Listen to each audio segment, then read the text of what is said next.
Et c'est une famille qui est toujours demeurée dans le Seigneur. Alléluia. Il était déjà, 92, il était déjà un serviteur de Dieu. Alléluia. Alors, ceux qui viennent à l'école de l'enfantissement le connaissent déjà. Je voudrais qu'on se lève. Alléluia. Que tout le monde se lève. Et nous allons vraiment acclamer le Seigneur et recevoir ici le docteur de vous, de notre. On acclame complètement le Seigneur. Continue d'acclamer et d'appeler la divinité.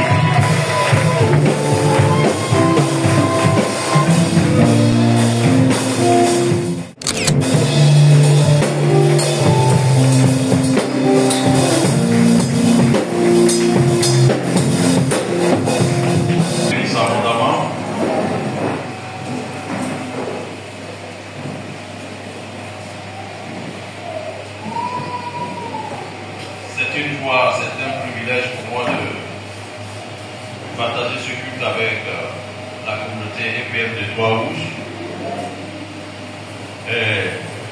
Je suis arrivé avec une délégation.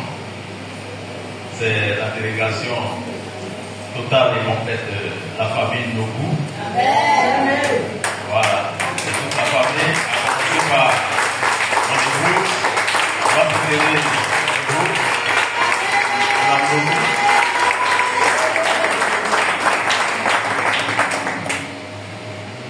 Et les enfants qui sont en général les techniciens qui constituent mon équipe, lorsque très souvent je me déplace, Priscille, Emmanuel et Antoinette.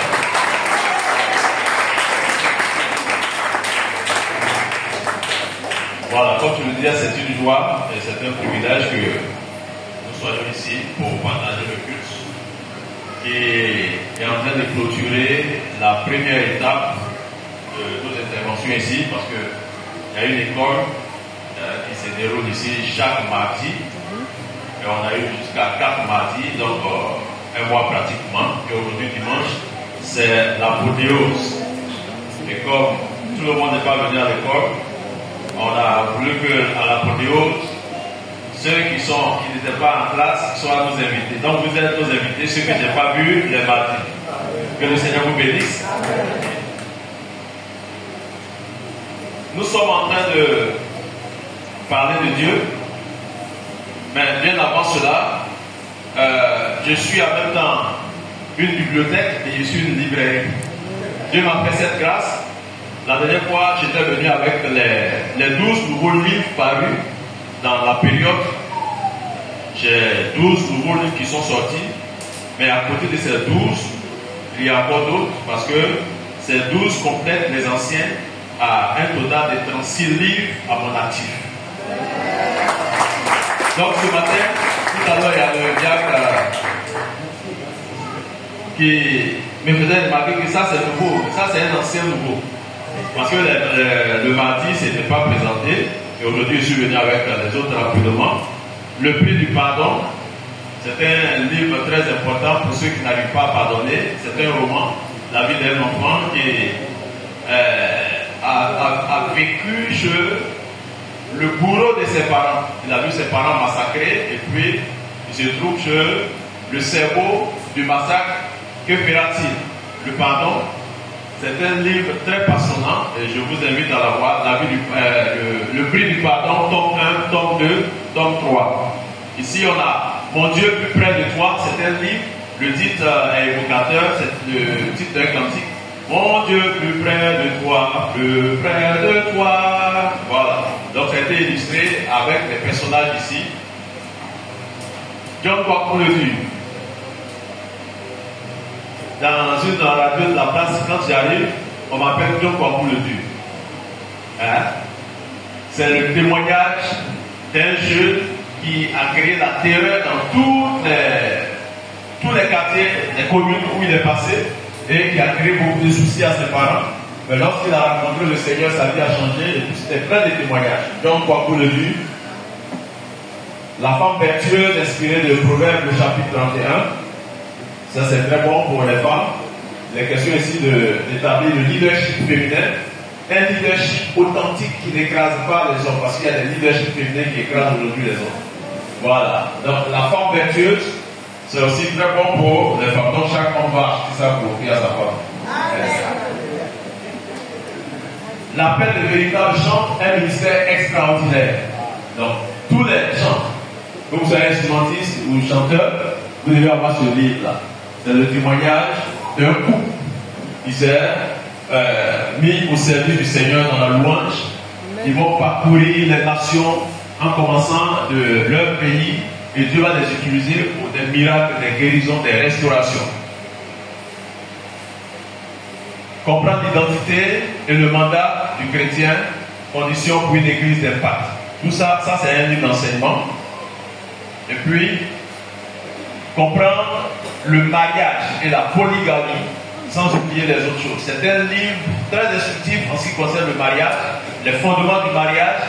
À travers ce livre, vous aurez tous les arguments pour démonter les théories selon lesquelles il faut goûter voir. J'ai développé cela, j'ai démonté cela. Ok. Les prix là, ne vous en faites pas, c'est pas aussi coûteux. Hein? Pour ceux et celles qui achètent les sacs de Louis Vuitton, vous pouvez acheter au moins 5, 10, 15 livres.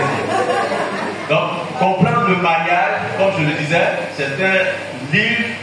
Si vous le lisez, ça va vous aider à être assis, à avoir une assise. Et puis ne même pas trembler devant ces gens de théories. Dieu est pour la polygamie. Dans ce livre, j'ai démontré que Dieu n'est pas pour la polygamie.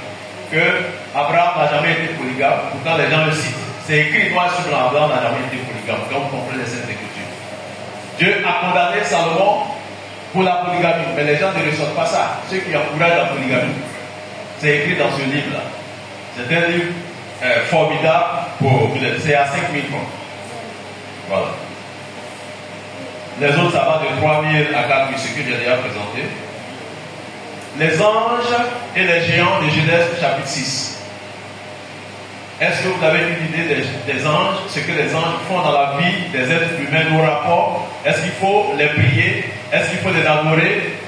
Ceci est présenté dans cet ouvrage. Et puis pour finir, ministère des chants à restaurer. Qu'est-ce que c'est que le ministère des chants? Ça, c'est un livre d'enseignement. Donc tout à l'heure, après le culte, vous pourrez vous procurer de cet ouvrage-là. Et comme je suis là, je pourrais dédicacer. Mais dès que je sors d'ici, vous serez obligé de faire des commandes avec les frais payés. Voilà, donc, nous sommes à un culte d'adoration.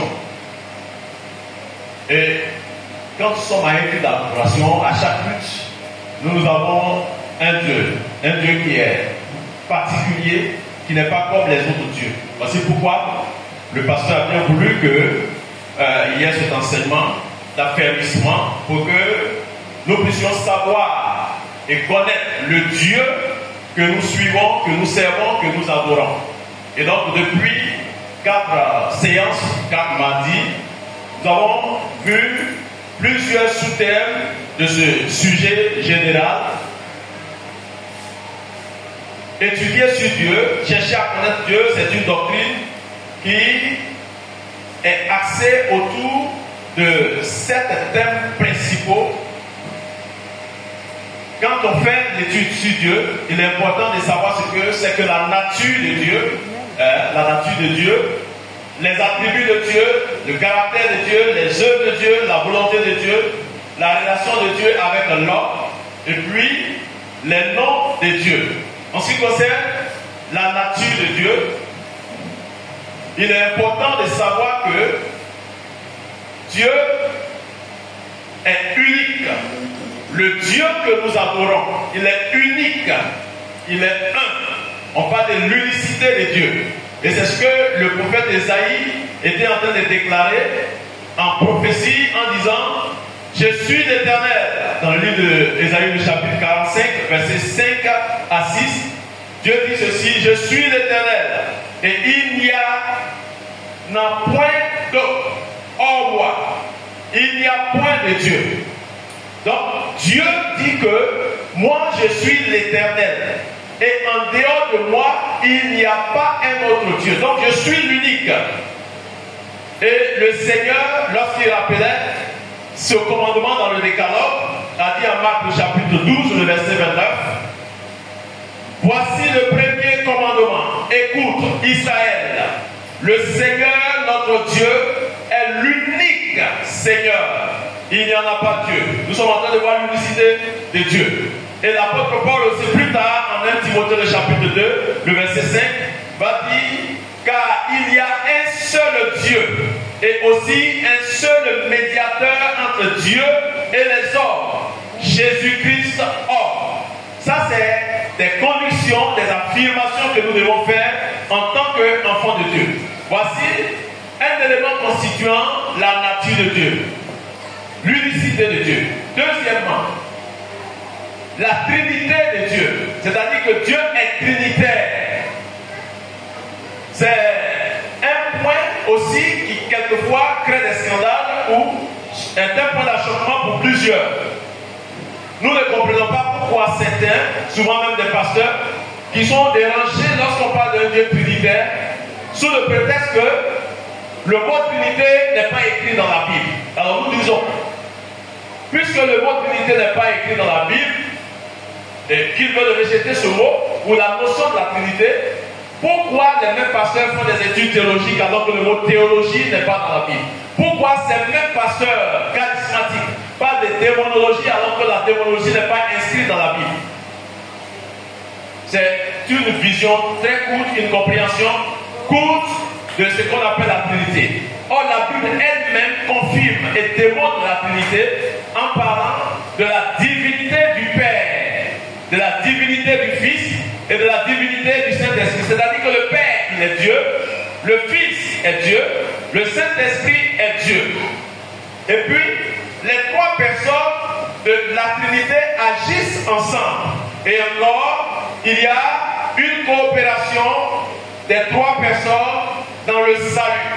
C'est-à-dire quoi? Le Père, c'est celui qui a émis le plan du salut, et le Fils vient pour accomplir le salut, et le Saint-Esprit rend le salut accessible. Donc, dans tout ce qui concerne le plan divin, les manifestations de Dieu en trois personnes existent. Voici pourquoi nous parlons de la Trinité. Il y a des démoniaques en disant que le Père, le Fils et le Saint-Esprit sont un. Il n'y a rien de démoniaque dans la mesure où le Seigneur Jésus lui-même, en envoyant ses disciples, il a dit, allez par tout le monde, faire des nations des disciples, les baptisant comment? Au nom du Père, au nom du Fils, au nom du Saint-Esprit, c'est sorti de la bouche du Maître. Alors pourquoi renier ce qui sort de la bouche du Maître pour dire que la Trinité est démoniaque? Donc voici la nature de Dieu. Il est unique, celui que nous adorons. Et à ce niveau-là, la plupart des religions parlent de ce Dieu unique. Mais ce qui nous différencie par rapport à ces religions, c'est que ce Dieu unique, il est trinitaire. Et dans les autres milieux religieux, il n'est pas reconnu la Trinité. Voici pourquoi nous sommes différents et nous croyons en ce Dieu merveilleux dont nous allons voir un certain nombre d'aspects en étudiant les attributs et comment il intervient. Deuxièmement, les attributs de Dieu. Nous avons ce qu'on appelle les attributs incommunicables. C'est-à-dire que Dieu ne peut pas donner cela. Et aucun homme ne peut vivre cela ou ne peut avoir cela. Il y a aussi ce qu'on appelle les attributs communicables. C'est-à-dire qu'à ce niveau, les hommes peuvent l'avoir parce que Dieu décide de donner ou il souhaite que les hommes puissent vivre ce type d'attributs-là. Quels sont les attributs incommunicables? Le premier attribut incommunicable, c'est que Dieu est éternel. Il est éternel, et par le elle. Dans le livre de Psaume, le chapitre 90, verset 2, il est dit, avant que les montagnes soient nées et que tu aies créé la terre et le monde, d'éternité en éternité, tu es Dieu. Donc avant tout ça, tu es Dieu. Dieu n'est pas devenu Dieu, il est Dieu avant toutes choses. Ésaïe 40, le verset 28 nous dit ceci. Ne le sais-tu pas? Ne l'as-tu pas appris? C'est le Dieu d'éternité, l'Éternel qui a créé les extrémités de la terre. En Apocalypse 1, le verset 8, il est dit, je suis l'alpha et l'oméga. Il met to alpha, que to oméga. Ça c'est le grec qui le dit. Je suis le commencement, je suis la fin, je suis le premier et le dernier. Dit le Seigneur Dieu, celui qui était et qui vient, le Tout-Puissant. En même temps, c'est le Seigneur parlant de Jésus et il dit le Tout-Puissant. Voici un attribut incommunicable. Le deuxième attribut incommunicable, c'est que Dieu, il est omnipotent. L'omnipotent, c'est Dieu, signifie que Dieu, il est tout puissant. Il a toute la puissance. Et cela est vu en Jérémie, le chapitre 32, le verset 17. Ah Seigneur éternel, voici, tu as fait le ciel et la terre par ta grande puissance. Rien n'est étonnant de ta part. Notre Seigneur est grand, puissant par sa force. Son intelligence n'a point de limite. Car rien n'est impossible à Dieu. Rien n'est impossible à Dieu. Luc, le chapitre 1, le verset 37. Et Psaume 147, le verset 5. Troisième attribut. Dieu est omniscient. C'est-à-dire quoi? C'est-à-dire qu'il sait tout. En 1 Jean, le chapitre 3, le verset 20, il est écrit: Dieu est plus grand que notre cœur et il connaît tout. Psaume 139, verset 1 à 4. L'Éternel, tu me sondes et tu me connais. Avant qu'une parole soit sur ma langue, voici, tu la connais entièrement, ô Éternel. Avant que toi-même, ta parole que tu vas dire, prononcer, puisse sortir de toi, Dieu sait ça.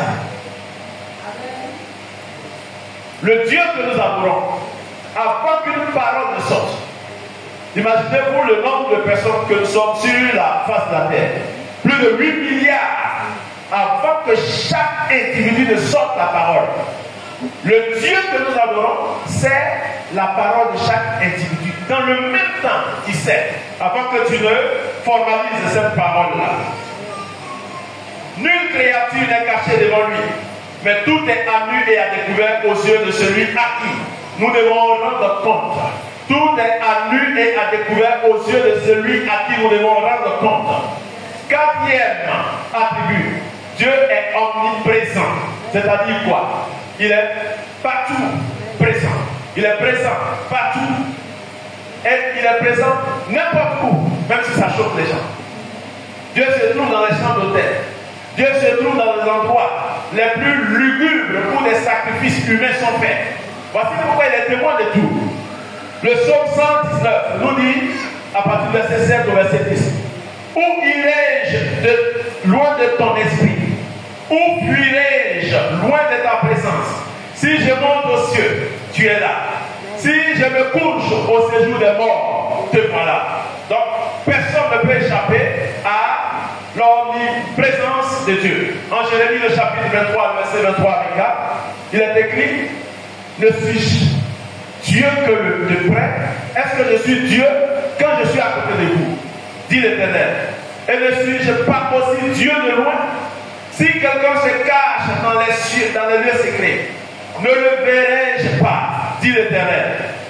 Acte 17, le verset 27 au verset 28.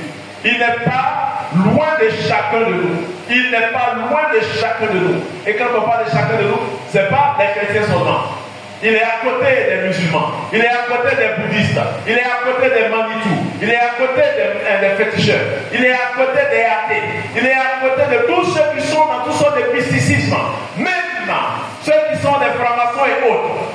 Dieu dit qu'il est à côté d'eux. Il est présent parce qu'il est omniprésent. Il n'est pas loin de chacun de nous. Car en lui, nous avons la vie, le mouvement et l'être. Tout à l'heure, je vais revenir là-dessus. Qu'est-ce que cela signifie? En lui, en Dieu, nous avons la vie, le mouvement et l'être. Voici ce que nous pouvons retenir sur les attributs de Dieu incommunicables. Maintenant, les attributs de Dieu communicables sont le fait que Dieu est saint. Parce que Dieu est saint, il est demandé à ce que ceux qui le craignent aussi soient saints. Amen. Ça veut dire que chaque croyant a le devoir d'être saint. Dieu est saint parce qu'il a dit cela en Lévitique, le chapitre 19, le verset 2. Il dit: soyez saints, car moi, l'Éternel votre Dieu, je suis saint. Alors si nous servons le Seigneur, si nous suivons le Seigneur, si nous adorons le Seigneur, nous appartenons au Seigneur, il n'y a pas de raison que nous ne recherchons pas la sainteté. C'est un des attributs communicables que Dieu met à notre disposition. En Ésaïe le chapitre 6, le verset 3, il a dit, Saint, Saint, Saint est l'Éternel des armées. Toute la terre est pleine de sa gloire. 1 Pierre 1, le verset 6. Vous serez saints, car je suis saint. Le deuxième attribut, c'est que Dieu est juste. Ça, c'est communicable. C'est-à-dire que les hommes, nous qui sommes ses adorateurs, nous devons être justes. Et ça, c'est une exhortation. Il est important qu'en tant qu'enfants de Dieu, nous cultivons la justice. C'est malheureux de constater que souvent, à l'église, il y a de l'injustice qui s'église. Et même souvent dans nos foyers, dans nos familles, dans nos rapports les uns avec les autres, l'injustice est présente. Ce qui ne devait pas être le cas. Dieu est juste et il le dit dans le livre de Psaume 89, verset 15, la justice et le droit sont la base de ton trône. C'est la justice et le droit qui font que le trône de Dieu ne peut jamais chambouler. Le trône, le règne des hommes chamboule, peut dégringoler, parce que ce n'est pas des positions ou des statuts qui sont fondés sur la justice et le droit. Or, notre Dieu ne peut jamais être dérangé parce qu'il est juste. En Deutéronome 32, verset 4, il est le rocher. Ses œuvres sont parfaites, car toutes ses voies sont justes. Il n'y a pas une voie de Dieu qui ne soit pas juste. En Romains 3, verset 26. Il voulait, dans le temps présent, montrer sa justice, en sorte qu'il soit juste, tout en justifiant celui qui a la foi en Jésus. Amen. Troisième attribut, c'est que Dieu est amour. C'est un attribut communicable. Voici pourquoi nous devons aussi être amour. Nous devons être remplis d'amour. Un enfant de Dieu qui ne cultive pas l'amour ne pourra pas rentrer au ciel. Est-ce que vous comprenez? Amen. Un enfant de Dieu qui ne cultive pas l'amour, qui ne vit pas l'amour, ne pourra pas rentrer au ciel. Parce que nous avons la foi, l'espérance et l'amour. Et la plus grande de ces choses, c'est l'amour. Pourquoi la foi? Parce que nous avons besoin de la foi pendant que nous sommes sur la terre. En tant qu'enfant de Dieu, à cause des vicissitudes, des difficultés, sans la foi, nous ne pouvons pas être agréables au Seigneur sur la terre. Sans la foi, nous ne pouvons pas affronter et vaincre les situations. Voici pourquoi nous avons la foi. L'apôtre Paul a dit, et maintenant ces trois choses demeurent. La foi, on a besoin de la foi. Ensuite, l'espérance. Parce qu'un croyant qui n'espère pas être dans le royaume de Dieu, dans la présence de Dieu, c'est un croyant qui perd son temps, c'est un croyant qui n'a pas sa raison d'être, et il est le plus malheureux de tous les hommes qui vivent sur la terre. Voici pourquoi nous devons avoir l'espérance. Mais encore, il dit l'amour. Aimer l'amour en dernière position. Et parmi les trois, il dit que le plus grand c'est l'amour. Parce que la foi va passer. On n'aura pas besoin de la foi au ciel. Parce que l'espérance va passer. Parce que dès que nous sommes dans la présence du Père, on va espérer quoi encore? On ne pourra plus avoir d'espérance. Mais quand on sera dans la présence, dans le royaume, dans l'éternité, nous aurons besoin de vivre l'amour. C'est pourquoi, sur la terre, nous sommes en stade de vie d'amour. Nous devons accentuer notre vie de l'amour. Et Dieu qui est amour nous demande d'aimer. Cultivons l'amour ce matin à ce culte, puisque tu vas entrer en contact avec le Seigneur. Dans le temps d'adoration, tu vas demander au Seigneur de développer la dose d'amour en toi, parce que Dieu est amour, c'est un attribut communicable. Quatrième attribut, Dieu est fidèle. La fidélité aussi, Dieu veut que nous puissions être fidèles. Fidèles par rapport à ce que nous prenons comme engagement. Fidèles par rapport à ce que nous disons. Plusieurs ne sont pas fidèles dans leur rapport interpersonnel, dans leur rapport familial, dans leur rapport conjugal. Parce que ce qu'ils ont dit au départ, ils ne le respectent pas dans les temps à venir. Combien de foyers sont perturbés, sont dérangés à cause de l'infidélité? Vous savez que les infidélités conjugales ne se limitent pas seulement au rapport sexuel extra-conjugal. Mais une infidélité conjugale, c'est lorsque j'ai dit, je te promets de te chérir. Et dans le foyer, tu ne chéris pas. Je te promets d'éduquer les enfants selon que le Seigneur va nous orienter. Et puis dans le foyer, tu n'éduques pas le Seigneur et les enfants comme le Seigneur le veut. Tous les engagements que nous prenons au cours d'une cérémonie conjugale nuptiale sont des engagements à respecter pour manifester notre fidélité. Amen. De sorte que si quelqu'un ne respecte pas ses engagements, c'est qu'il est fidèle. Or, le Dieu que nous adorons en Lamentation de chapitre 3, verset 22 au verset 23 dit: les bontés de l'Éternel ne sont pas épuisées. Grande est sa fidélité. Grande est sa fidélité. En Deutéronome 7, le verset 9, il a dit: sache donc que c'est l'Éternel ton Dieu qui est Dieu. Ce Dieu fidèle garde son alliance et sa bonté jusqu'à 1000 générations envers ceux qui l'aiment et qui observent ses commandements. Amen. Ce Dieu-là, il garde quoi?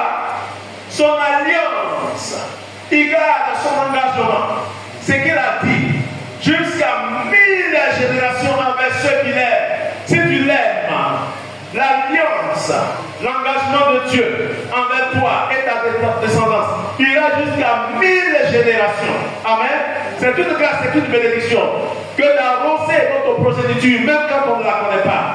Mes enfants, les enfants de mes enfants, les enfants des enfants de mes enfants, les enfants des enfants des enfants de mes enfants, de la bénédiction parce que j'ai une alliance avec le Seigneur.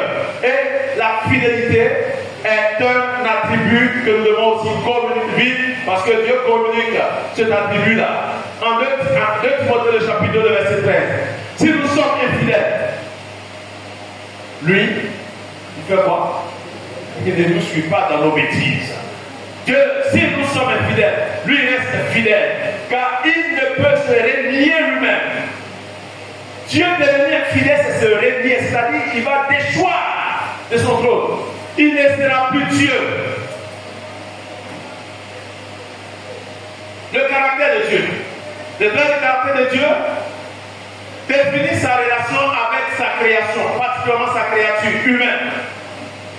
Dieu est compatissant. Dieu est rempli de compassion et il manifeste la compassion. Dans le livre de Psaume, le chapitre 103, verset 8, l'Éternel est miséricordieux et compatissant, lent à la colère et riche en bonté. Est-ce que nous sommes aussi lents à la colère? Est-ce que nous sommes riches en bonté? Soyons lents à la colère. Mettons des freins à nos états, nos élans de colère. Et soyons riches en bonté. Développons la bonté. Michée 7, le verset 18. Quel Dieu est semblable à toi qui pardonne l'iniquité, qui oublie les péchés du reste de ton peuple. Il ne garde pas sa colère toujours, car il prend plaisir à la miséricorde. 2 Corinthiens 1, le verset 3. Béni soit Dieu, le Père de notre Seigneur Jésus-Christ, le Père de miséricorde et le Dieu de toute consolation. C'est un des caractères de Dieu. Le deuxième caractère, c'est que Dieu, il est vérité. Combien sont encore dans le mensonge? Il y a beaucoup de chrétiens qui sont dans le mensonge. Hein? Je crois que pendant la formation, j'avais évoqué ces questions des frères et des sœurs qui reçoivent des messages en Messenger, en WhatsApp, ou bien qui voient même des appels et puis qu'on leur demande, ils disent, ah mais j'ai pas vu, hein? Moi je ne suis pas WhatsApp, alors qu'ils ont bel et bien vu le message. Est-ce que vous comprenez ce que je suis en train de dire?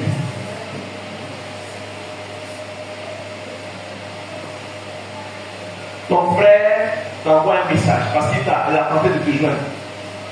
Tu ne déclenches pas parce que tu le fuis. Mais il t'envoie un message pour dire, je tente de te joindre, il faut me rappeler.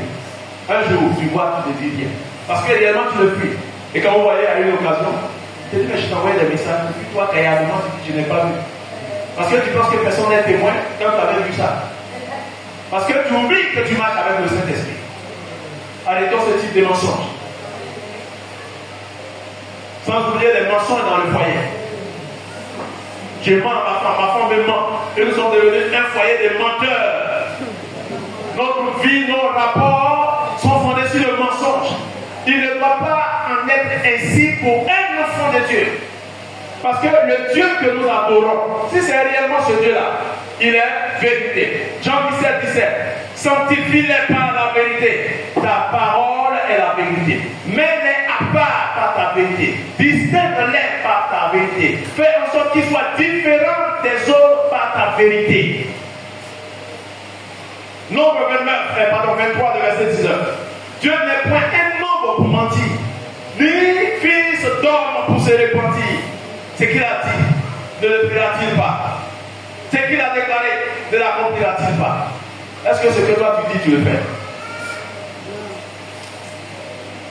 Est-ce que ce que toi tu dis, tu le fais? Ce matin, tu vois qu'il y a eu des enveloppes qui ont été prises. Il y a des engagements. Peut-être avant ça, d'autres ont pris ces engagements. Mais combien sont des engagements pris au niveau de l'Église pour que l'œuvre de Dieu avance? Depuis au moment où on a besoin de nous, on disparaît. C'est nous qui inventons souvent des arguments dont nous maîtrisons le contenu, la portée, la profondeur. Parce qu'on fuit des engagements. Parce qu'on n'est pas dans la vérité. Soyons dans la vérité. Jean 14, 6, Jésus dit, je suis le chemin, la vérité et la vie. Nul ne vient au Père que par moi. La vérité de Dieu assure aux croyants que sa justice et ses jugements sont parfaits. Sa vérité éclaire le chemin de la vie éternelle. Et c'est ce qu'on trouve dans le livre du Psaume, le chapitre 119, le verset 105. Autre caractère, Dieu, il est immuable. L'immuabilité de Dieu. Et quand je parle de Dieu ici, nous avons déjà vu la manifestation de Dieu en trois personnes. On a parlé de la triunité, la Trinité, parlant du Père, du Fils et du Saint-Esprit. Le Saint-Esprit, il est immuable. Le Père, il est immuable. Le Fils, il est immuable. Malachie 3, le verset 6 nous dit ceci. Car je suis l'Éternel. Je ne change pas. Je suis l'Éternel. Je ne change pas. Par rapport à sa nature, par rapport à ses vertus et à son caractère, à ce qu'il est, il ne change pas. Mais pourquoi quand tu veux changer? Quand il faut changer, effectivement, il faut changer par rapport à ce qui est mauvais en toi. Mais tu ne dois pas changer par rapport à ce qui va être bien en toi. Dieu dit, je ne change pas. Et vous, enfants de Jacob, vous n'avez pas été consumés. Parce que moi qui vous avais gardé, je continue encore de vous garder pour faire en sorte que vous ne soyez pas frappés de certains fléaux. Dans le psaume 102, le verset 26 au verset 27, il dit, ils périront, mais toi, tu subsisteras. Ils s'useront tous comme un vêtement, mais toi, tu es toujours le même et tes années ne finiront point. Alors, les œuvres de Dieu. Nous voyons maintenant les œuvres de Dieu. Nous allons parler des œuvres de Dieu, qui sont la manifestation de sa puissance, de sa sagesse. Les œuvres de Dieu qui interviennent depuis sa création jusqu'à son jugement, en passant par la rédemption des hommes. Est-ce que vous comprenez? C'est-à-dire quoi? Nous allons parler des œuvres de Dieu depuis la création. Parce que Dieu intervient là-bas jusqu'au jugement. Parce que Dieu intervient là-bas en tant que le Oméga. Mais en passant par la rédemption. Comment Dieu a œuvré pour la rédemption? Il a dit que Dieu est le créateur. Dieu est le créateur, c'est le premier point. En Genèse 1:1, au commencement, Dieu créa les cieux et la terre. Au commencement, Dieu créa les cieux et la terre. Hébreux 11, verset 3. C'est par la foi que nous reconnaissons que le monde a été formé par la parole. En sorte que ce qu'on voit n'a pas été fait de choses visibles. C'est par la foi. C'est par la foi que je vois que ma soeur qui est en face de moi a été créée pas par des choses visibles. Mais Dieu l'a créée par des choses invisibles pour qu'elles soient visibles. C'est ça la puissance de Dieu. C'est par la foi que nous croyons que le Créateur a fait ces choses. Psaume 104, verset 24. Que tes œuvres sont en grand nombre, ô Éternel. Tu les as toutes faites avec sagesse. Nous pouvons aussi lire le psaume 104, verset 24, qui est dit. Ok. Donc Dieu, il est le Créateur. Dieu, il est le Rédempteur. Le Rédempteur, c'est-à-dire celui qui vient pour le rachat.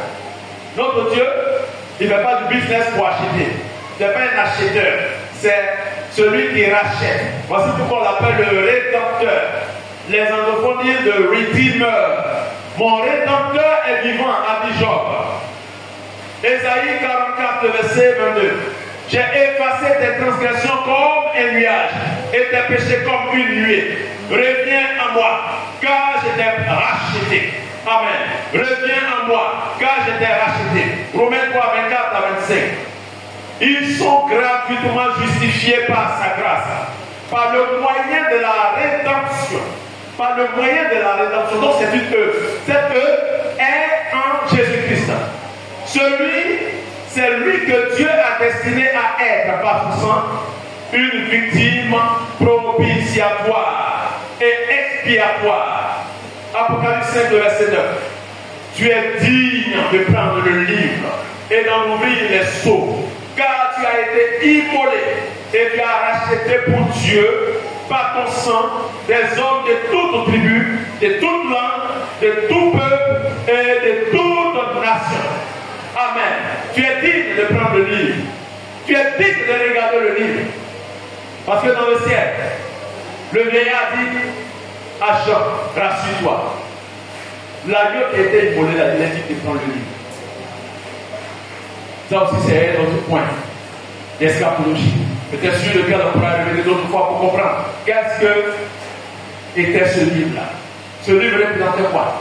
Pourquoi Jean a-t-il pleuré lorsqu'il a vu que personne dans le ciel, sur la terre, en dessous de la terre, était capable d'ouvrir ce livre-là? À une autre occasion, on pourra revenir là-dessus. Donc, la rédemption démontre l'amour sacrificiel de Dieu et sa puissance pour transformer les cœurs. Dieu est le juge. Dieu est le juge. C'est-à-dire que dans ses œuvres, puisqu'on a vu que quand on parle des œuvres de Dieu, on parle depuis la création jusqu'à son jugement. On a vu qu'il est le créateur, on a vu qu'il est le rédempteur, mais on voit également qu'il est le juge. En Ésaïe 33, verset 22, car l'Éternel est notre juge, l'Éternel est notre législateur, l'Éternel est notre roi. C'est lui qui nous sauvera. Acte 17, verset 31.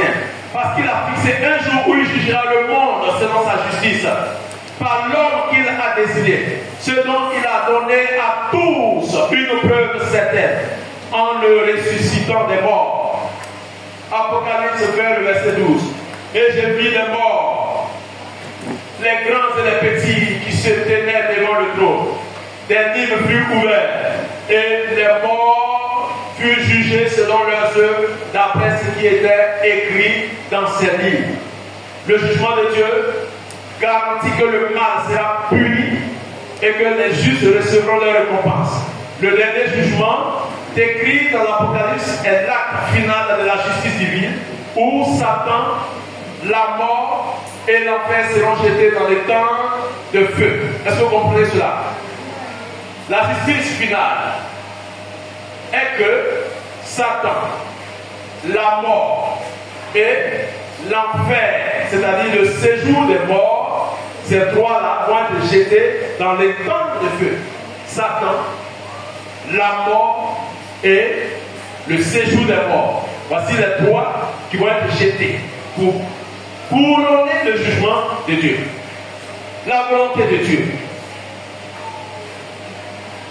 Nous avons ce qu'on appelle la volonté déclarative et la volonté souveraine de Dieu.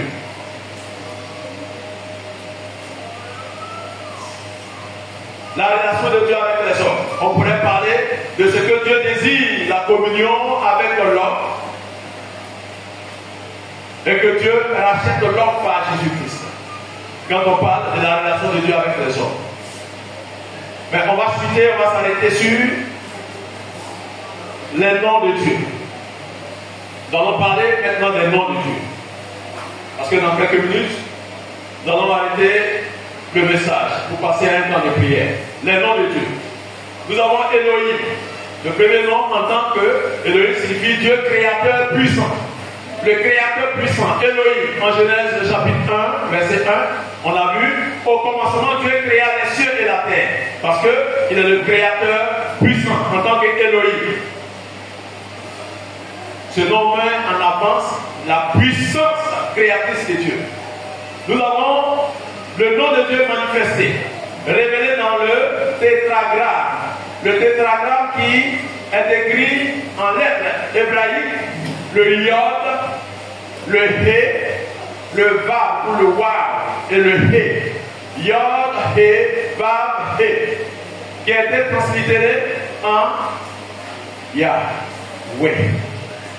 Yahweh. Tout à l'heure, on va revenir là-dessus. L'Éternel, le Dieu auto-existant. C'est ce que le tétragramme signifie. Et c'est le tétragramme qui a été révélé à Moïse dans le buisson Adam. Lorsque Moïse s'approchait de ce buisson qui était en feu, et Moïse s'entretient avec Dieu pour avoir une confiance et une conviction, être sûr qu'il ne se trompe pas. Quand j'irai vers les enfants d'Israël, comment est-ce que je dois présenter ce Dieu-là? Dieu va leur dire que mon nom c'est je suis celui qui suis. Ayer, Eché, Ayer. Je suis celui qui suis. C'est le Ayer, Eché, Ayer qui a été révélé dans le tétragramme, le Yod, He, Vav, He, qui traduit le Dieu auto-existant. En Exode chapitre 3, verset 4. Je suis celui qui suis. Donc, Yahweh exprime l'éternité, la fidélité immuable de Dieu. Nous avons également un autre nom, Adonai, qui signifie Seigneur. Tu es mon Seigneur, tu es mon souverain bien. Cela est écrit dans le psaume 7, verset 2. Nous avons un autre nom, El Shaddai, Dieu tout-puissant. En Genèse chapitre 17, verset 1. Je suis le Dieu tout-puissant. Marche devant ma face et sois intègre. Nous avons le Yod, He, Vav, He, ou Yahweh, Jireh, c'est-à-dire l'Éternel pourvoira. C'est son nom. Son nom se présente comme un attribut, comme une manifestation dans les actions de Dieu. Je suis l'Éternel qui pourvoit. En Genèse chapitre 22, verset 14. Abraham donna à ce lieu le nom de Yahweh Jireh. Nous avons Yahweh Rapha, l'Éternel qui guérit. Je suis l'Éternel qui te guérit. Exode 15, verset 26. Car je suis l'Éternel qui te guérit. Nous avons Yahweh Nissi, l'Éternel est ma bannière. En Exode chapitre 17, verset 15. Moïse bâtit un autel et lui donna pour nom Yahweh Nissi. Nous avons Yahweh Shalom, l'Éternel notre paix. L'Éternel est ma paix. En Juge chapitre 6, verset 24, Gédéon bâtit là un autel à l'Éternel, lui donna pour nom Yahweh Shalom. Alors, lorsque nous étudions tous ces noms, qui ne sont pas limités à ce nom, on peut citer Makadosh ou Hakadosh, Baruch, Hakadosh, Baruch. On peut citer Melech, Ha, Melaki. On peut citer El Roé, c'est-à-dire le berger d'Israël. On peut citer El Elion, Na Adonai. Autant de noms qui traduisent ce que Dieu fait et ce que Dieu est. Alors donc, lorsque nous parlons de Dieu, le Dieu que nous, en tant qu'enfants de Dieu, chrétiens, nous servons, ce Dieu est différent de tout Dieu qui existe dans le monde. Je dis bien, ce Dieu, il est différent de tout autre Dieu. Le Dieu que nous servons ne partage pas sa gloire avec d'autres divinités que je qualifie d'esprits mauvais ou de démons. Tout ce qui est appelé Dieu, ou tous ceux qui sont appelés Dieu, ou considérés comme Dieu, en dehors du Dieu de la révélation, sont des démons. Voici pourquoi Zeus, c'est un démon. Voici pourquoi Jupiter, c'est un démon. Tous les noms qu'on vous cite, traduisant ou désignant un Dieu qui n'est pas le Dieu de la révélation, parce qu'il a dit, en dehors de moi, il n'y a point de Dieu. Ce Dieu-là, il est unique par une particularité. Tout à l'heure, nous avons parlé de quoi? Yahweh, le tétragramme. Mais autour du tétragramme là, il y a tellement de mystères. Et c'est sur l'un de ces mystères que nous allons arrêter pour nous introduire dans un temps de prière. Afin que ce nom de Dieu que nous portons, que nous soyons chrétiens, animistes, païens, la marque divine est en nous. Amen. Je suis en train de vous dire des choses. Que nous soyons féticheurs, sorciers, animistes, musulmans, la marque de Dieu est en nous. Le Yahweh, le Yod, He, Vav, He, est une marque déposée du Créateur. Parce que sans cette marque-là, aucune créature ne peut appartenir à Dieu. Or, tout ce qui a été créé appartient à Dieu. Tous les êtres humains, personne ne peut échapper à ce principe et à cette loi. Même si tu ne crois pas, même quand tu es un franc-maçon, la marque de Dieu est en toi. Vous savez pourquoi? Parce que plus tard, les chercheurs, mais particulièrement ceux qu'on appelle des rabbins, c'est des chercheurs juifs. Ils sont plus informés, nantis dans la connaissance de Dieu. C'est vrai qu'il y a plusieurs branches rabbiniques, certains qui sont dans la Kabbale et autres, mais les rabbins sont des gens qui font des recherches en profondeur. Ils ont découvert ceci. Que le nom Yahweh, révélé dans le tétragramme, ce nom est porté par tout être humain depuis sa naissance, l'instant de sa naissance jusqu'à sa mort. Quand il meurt, il n'a plus cette marque. Mais quand l'être humain doit venir dans le monde, Dieu lui donne cette marque. Parce que Yahweh, Yah est la manifestation de l'inhalation et de l'inspiration. Tout être qui inspire entre dans le monde. Or, quand tu entres dans le monde, tu dois respirer, donc expirer. La respiration, c'est quoi? C'est inspirer, expirer. Prendre de l'air et jeter le dioxyde de carbone. Tout être humain. Voici pourquoi, dès l'instant où un être humain rentre dans le monde en tant que bébé nouveau-né, il pousse un cri parce qu'il commence à respirer. Ça pour dire quoi? Je viens dans le monde marqué par Dieu. Que tu sois un animiste, que tu sois un féticheur, que tu sois un sorcier, tu ne peux pas échapper à cela. Même quand tu lis, tu dis que Dieu n'existe pas, mais Dieu t'a marqué parce que tu es sa propriété. Tu ne peux pas échapper à cette propriété-là. Dieu, il est Yahweh. Tous les êtres humains qui naissent, les francs-maçons ont prononcé cela en disant Yahweh. Quand ils sont nés, les revolutions ont prononcé cela. Les bouddhistes ont prononcé cela. Yahweh. Parce qu'ils entrent dans la vie, ils entrent dans le monde. L'Esprit du Tout-Puissant entre en eux pour qu'ils servent la vie. Et au soir de leur vie, Dieu reprend cette marque. Voici pourquoi, quand l'homme n'a pas la vie en lui, quand il est mort, il devient un corps inerte. Parce que Dieu a pris ce qu'il a mis en lui. Et aucune créature ne peut échapper à cela. Yahweh, la révélation est une vie pour nous. Et cette vie doit se manifester dans chaque enfant de Dieu. Ce jour, ce culte qui marque le début du mois de mars, nous sommes en début d'année. Il est important que tu puisses célébrer ton culte. Fais ton culte, te souvenant que tu es une marque de Dieu. Dieu a déposé quelque chose en toi. Que tu le veuilles ou pas, la marque de Dieu est sur toi. Tu es la propriété de Dieu. Tu n'es pas la propriété d'un fétiche. Tu n'es pas la propriété d'un génie. Tu n'es pas la propriété d'une autre entité. Parce que Dieu est sur toi. Le souffle de Dieu se manifeste en toi. Ça me fait penser à ce témoignage. Je vous ai dit que même les athées, il y avait une grande retraite une année. Et puis il y a une femme qui avait été invitée à cette retraite. Elle était des anciennes Unions soviétiques. Vous savez qu'à l'époque de l'Union soviétique, les athées se multiplient. Et elle est venue à cette retraite. C'était ici en Côte d'Ivoire, précisément à Jacquesville, dans les cocoterrains. Et pendant la retraite, Pendant que les gens étaient en train de prier, la femme blanche, pourquoi les gens sont en train de s'exciter, ils sont en train de crier, ils parlent de qui? Les gens sont en train de prier. Les gens font leur prière, mais elle s'en fout. Parce que pour elle, Dieu n'existe pas.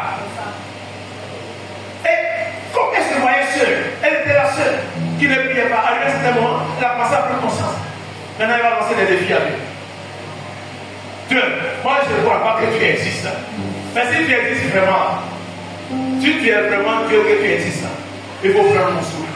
Dès qu'elle finit de dire ça, le Seigneur est celui qui exauce la prière pour le bien de ceux qui sont dans des situations difficiles. La femme est tombée raide, elle a perdu la vie. Elle est tombée raide. Et quand elle est tombée raide, tous ceux qui étaient en train de prier, surtout ceux qui sont chargés dans la délivrance, sont tombés sur elle. Ils ont commencé à prier pour elle, en train d'invoquer le Seigneur, en train de chasser les démons. Mais ce n'est pas une question de démons. Dieu est là. C'est Dieu qui s'est manifesté.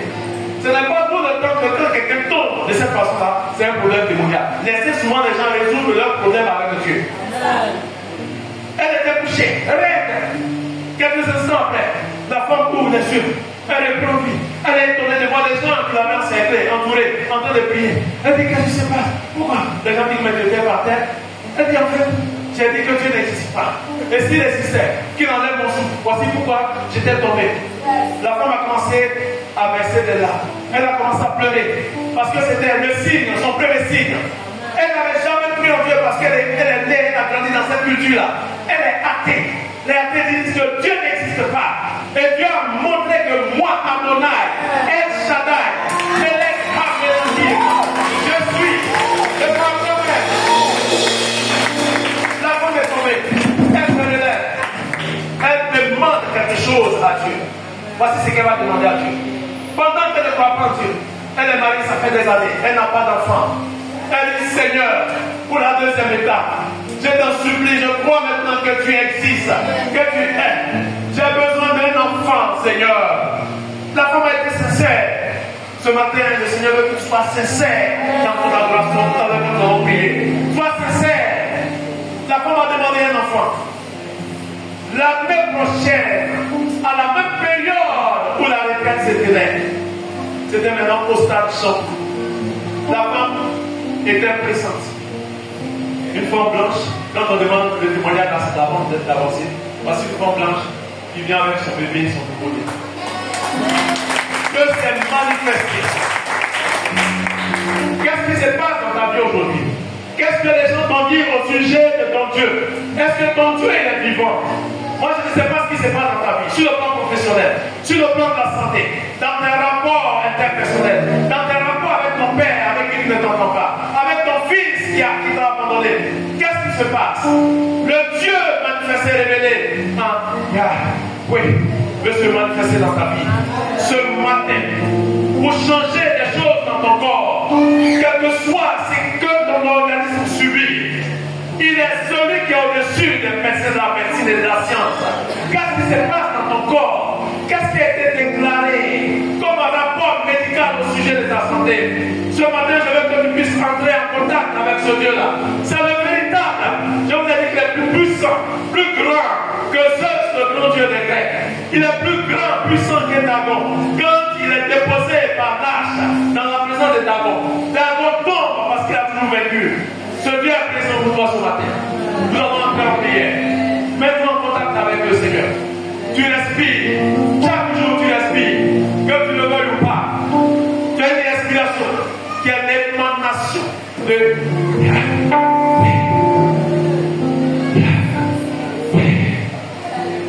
le groupe sera de donner cantique. Nous allons chanter pour prier. Tu vas te mettre en contact avec le Seigneur. Et tu vas adorer le Seigneur. Avec ce cœur.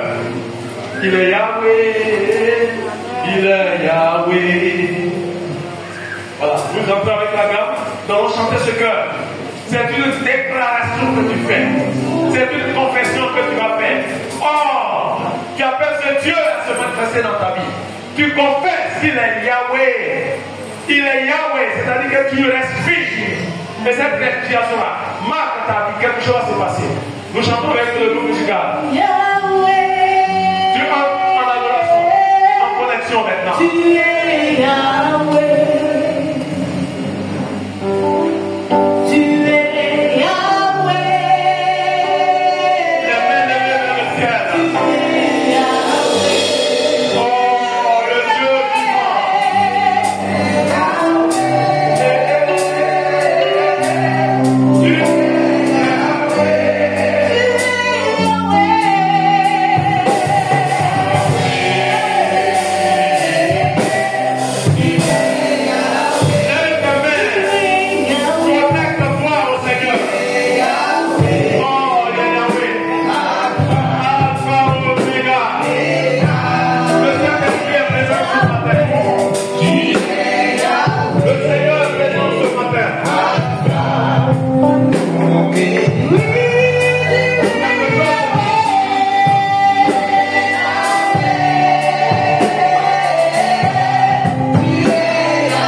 cas. Vous dites, le souffle du Tout-Puissant est sur toi maintenant, plane dans cette salle. L'ombre du Tout-Puissant est sur toi. Le souffle du Tout-Puissant t'enveloppe maintenant. Le souffle du Tout-Puissant t'enveloppe. Je crois à la parole. Il est écrit que le Seigneur les accompagne par des signes et des miracles. Il y a un miracle qui se produit pour quelqu'un. Je parle de ton organisme, de ton corps. Il y a quelque chose qui ne va pas dans ton corps. Le Dieu qui donne la vie est présent. Quand tu dis, oui, tu respires. Tu respires. Et la vie se réalise dans ton organisme, au niveau de ton thorax, au niveau de ta poitrine. Ton cœur, sur le plan biologique, a besoin d'une touche de ce Dieu-là. Dans le nom puissant de Jésus. Dans le nom puissant de Jésus. Je dis bien, il y a un miracle qui s'opère. On ne peut pas prêcher le nom de l'Éternel. On ne peut pas parler de l'Éternel de cette façon sans que l'Éternel n'entre en action. Ses œuvres dans la création. Le corps d'Abraham est en train de s'user. Le corps d'Abraham était fatigué, répondait aux lois de la nature. Mais le Créateur, oui, s'est manifesté. Dans le nom puissant de Jésus. Dans le nom puissant de Jésus. L'atmosphère change en ta faveur. Je dis bien, l'atmosphère change en ta faveur. Le Dieu de la vie est là. Aucun démon ne peut résister, je vous assure. Aucun esprit impur ne peut résister. Voici pourquoi tous les liens sont brisés maintenant dans le nom de Jésus. Tous les liens démoniaques ancestraux sont rompus dans le nom puissant de Jésus. Parce qu'il est Yahweh. Parce qu'il est Yahweh. Parce qu'il est Yahweh. Est-ce que tu peux répéter après moi? Yahweh. Yahweh. Yahweh. Yahweh. Yahweh. Yahweh. Yahweh. Pendant que tu te déclares, quelque chose se passe dans ta vie. Yahweh. Yahweh. Yahweh. Yahweh. Yahweh. Yahweh. Tu es touché maintenant. Tu es touché maintenant par la puissance de Dieu.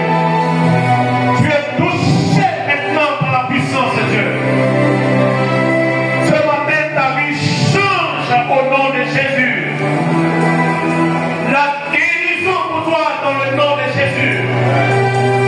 Dans tes articulations, dans tes hanches, au niveau de ta colonne vertébrale, au niveau de ta vessie, au niveau de tes reins, au niveau de tes muscles.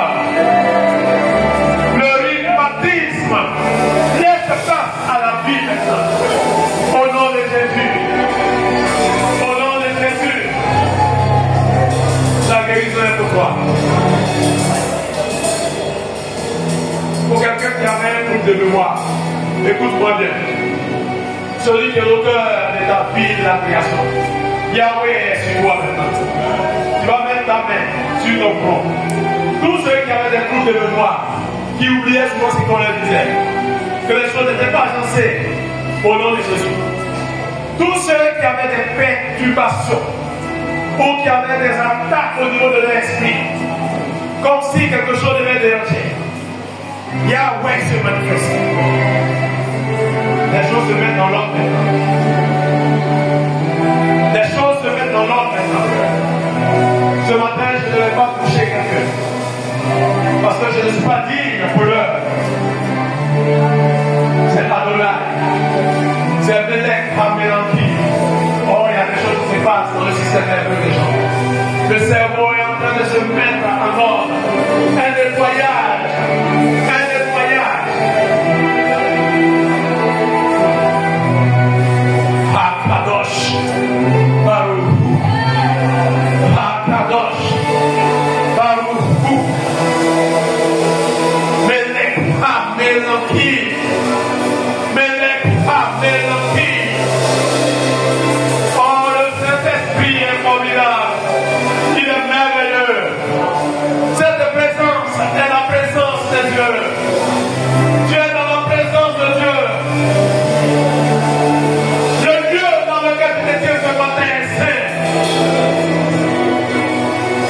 Le lieu dans lequel tu te tiens ce matin est saint. Saint. Saint. Saint. Elle est éternelle, notre Dieu. Saint. Saint. Saint. Elle est éternelle, le Dieu tout-puissant. El Shaddai. Toi, c'est un monde qui me suit à travers les réseaux sociaux. De là où tu te trouves, dans ta maison, le Saint-Esprit te visite. Je parle du Saint-Esprit qui se manifeste parce qu'il est Yahweh. Yahweh. Dieu est en train de mettre de l'ordre dans ta maison. Dieu est en train de mettre de l'ordre dans ta maison. Quelle que soit ton appartenance religieuse, il est question de Adonai qui agit. Il est question de Melech HaMelokim qui agit. Il est question de Rohe Israël. Il est question de El Elyon Adonai. Il est question de Adonai El Shaddai. Dieu est en train de mettre de l'ordre dans ta maison. Il met de l'ordre dans ta vie. Ne sois pas désespéré. Ne pense pas que ça finit pour toi. Oh, je te dis, il est trop tard parce que tu respires. Il est trop tard parce que tu inspires. Il est trop tard parce que tu expires. Dieu te dit, je suis là. Dieu te dit, je suis là. Ouais. Ouais. C'est fini. Un nettoyage dans ta maison. Tu le vois maintenant là où tu es. Dans ta maison. Dans ton bureau. Dans ta voiture. Au nom de Jésus. Le Saint-Esprit t'a visité ce matin. Le Saint-Esprit t'a visité ce matin.